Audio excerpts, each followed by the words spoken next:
যার কারণে ভারতীয় দল আহমেদাবাদে ইতিহাস লিখেছে। টি-টোয়েন্টি বিশ্বকাপটা জিতলো সেই সঞ্জু স্যামসন হলেন প্লেয়ার অফ দ্য টুর্নামেন্ট। ৫ ইনিংসে ৩২১ রান। প্রথম ৪টে ম্যাচ না খেলা সঞ্জু স্যামসন ভারতের ভাগ্য বদলে দিলেন। কোয়ার্টার ফাইনালে পুরো নট আউট ইনিংসে ইডেন গার্ডেনে ওয়েস্ট ইন্ডিজকে হারালেন। তারপর সেমিফাইনালে ইংল্যান্ডকে হারালেন এবং ইম্পর্টেন্ট ফাইনালে ৮৯ রান এবং প্লেয়ার অফ দ্য টুর্নামেন্ট হলেন সঞ্জু স্যামসন। জসপ্রীত বুমরা ৪ ওভারে মাত্র ১৫ রান দিয়ে ৪ উইকেট নিয়ে প্লেয়ার অফ দ্য ম্যাচ পুরস্কার জিতলেন। এই টিমটা বিগত ২ বছর ধরে কঠোর পরিশ্রম করছিল। সবাই এতটা পরিশ্রম করছিল বলে এই কষ্টের ফল পেল। টানা দ্বিতীয়বার কেউ কখনো টি-টোয়েন্টি বিশ্বকাপ জিতেনি। টি-টোয়েন্টি বিশ্বকাপ কেউ কখনো ডিফেন্ডও করতে পারেনি। ২০২৪-এও আমাদের দল জিতেছিল, ২০২৬-এও আমাদের দল বাজিমাত করেছে। একতরফা নিউজিল্যান্ডকে মহাফাইনালে হারিয়েছে।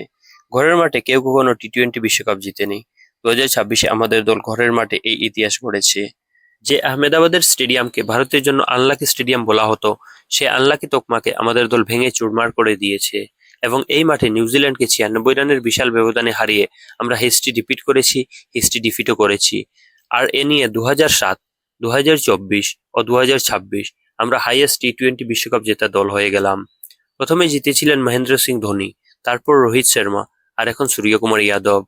এই টুর্নামেন্ট চলাকালীন অনেকেই আমাদেরকে বলেছে যে আমাদের দল নাকি কোয়ার্টার ফাইনালে যেতে পারবে না, সেমিফাইনালে যেতে পারবে না, ফাইনাল খেলতে পারবে না এবং ফাইনাল ম্যাচের দিন একমাত্র আফগানিস্তান ছাড়া গোটা বিশ্ব আমাদের বিরুদ্ধে ছিল।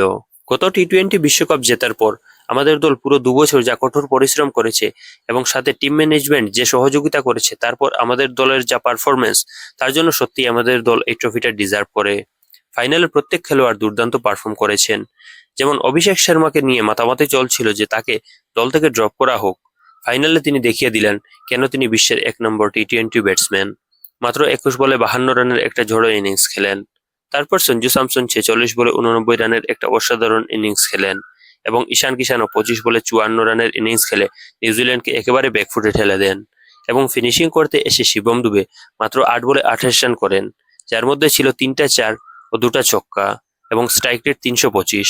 এভাবেই পুরো টিম সবসময় পারফর্ম করুক আর একের পর এক আইসিসি ট্রফি ঘরে আনুক, এটাই পুরো ভারতবাসী চায়।